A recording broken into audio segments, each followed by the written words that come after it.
ఇప్పుడు ఈ రోజు మా ఫోన్ అలాగే ఇచ్చేసారు.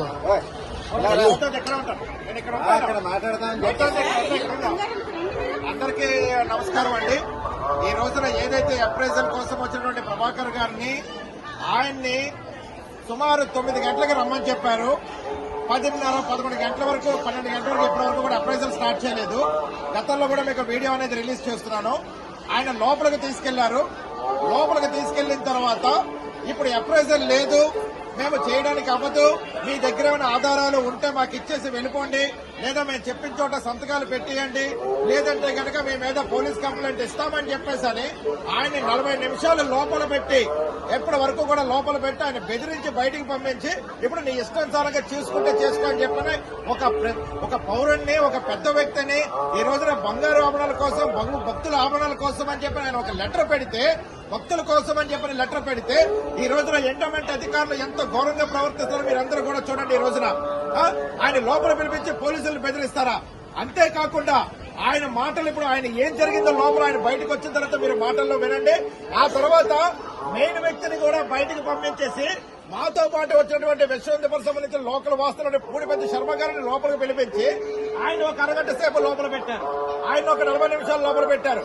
ఏమి అంటే ఆర్జేసీ గారు వచ్చిన తర్వాత మళ్లీ చేస్తాం అంటే ఆయన లెటర్ పెట్టినట్టు కలెక్టర్ గారికి తెలుసు, ఆర్జేసీ గారికి తెలుసు, ఈఓలకి తెలుసు. అంటే వీళ్ళందరికీ తెలుసు కూడా ఈ రోజున భక్తులు ఇచ్చే ఆభరణాల తనిఖీ కోసం ఈయన వాళ్ళెవరూ కూడా రిపోర్ట్ ఇక్కడ చేయలేదు అంటే ఈ ఎండోమెంట్ వ్యవస్థ ఎంత ఘోరంగా ఉంది, భక్తుల పట్ల ఎంత నిర్లక్ష్యంగా ఉంది. భక్తులు ఇచ్చేటువంటి ఆభరణాల మీద వీళ్ళు మొత్తం కూడా మాకు అనుమానాలు వస్తున్నాయి. వీళ్ళు మొత్తం కూడా భక్తుల ఆభరణాలు ఎవరు మట్టుకు వాళ్ళు దోచేశారని చెప్పేసి మేము ముఖ్యంగా తెలియజేస్తున్నాం. లోపల ఏం జరిగిందో కూడా ఈ రోజు ఇప్పుడు ప్రభాకర్ గారు మాట్లాడతారు. సార్ మీరు మాట్లాడండి సార్, లోపల ఏం జరిగిందో. నమస్కారం. నేను కమిషనర్ గారికి లెటర్ పెట్టడం జరిగింది. కమిషనర్ గారు నా లెటర్ స్పందించేసి 1 వీక్ లోపల ఎంక్వైరీ చేయమన్నారు. ఇప్పటికి 2 నెలలు అయింది. 2 నెలల తర్వాత కూడా రెస్పాండ్ కాలేకపోతే నేను ఆయనకు మళ్ళీ లెటర్ పెట్టడం జరిగింది. అప్పుడు ఆయన ఏం చేశాడు, అతను ఆర్జేసీ ఆఫీసులో పనిచేసే జేఈఓ జ్యువెలరీ వెరిఫికేషన్ ఆఫీసర్ గారు నాకు లెటర్ పెట్టేసి, అయ్యా మేము 17, 18 నాడు పెడుతున్నాము, మీరు కూడా రావాలి, ఆ రోజు వెరిఫికేషన్ ఉంటుంది అంటే, సార్ నా సమక్షంలో జరగాలి అంటే సరే అన్నాడు. ఇప్పుడు ఆయన ఏం చెప్తున్నాడు, మీరు వెళ్ళిపోండి, మీకు సంబంధం లేదు, మీ దగ్గర ఉన్న ఎవిడెన్స్ నాకు ఇవ్వండి, మేము చేసిన తర్వాత నేను ఆర్జేసీ గారికి ఇస్తాను, ఆర్జేసీ గారు రిపోర్ట్ రాస్తారు, రిపోర్ట్ రాసేసి పంపించేస్తాడు, అది దాంతో క్లోజ్ అయిపోతుంది అన్నాడు.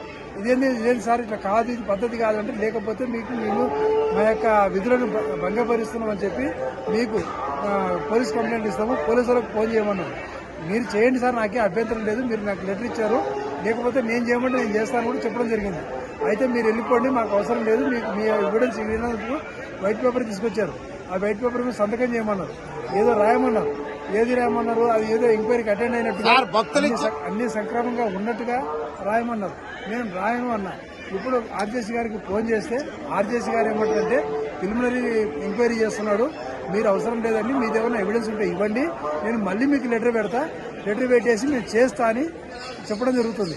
ఇదంతా కాదు సార్, నాకు లెటర్ ఎందుకు చెప్పారు, ఇదే ఆర్జేసీ గారు ఆఫీసు యాక్చువల్గా రావాలి, ఎంక్వైరీ ఆఫీసరు ఆర్జేసీ గారు ఎందుకు ఇవ్వలేదు, జేఈఓ గారు ఎవరు? ఈ రోజు నేను ఒక ఆధారాన్ని చూపిస్తా.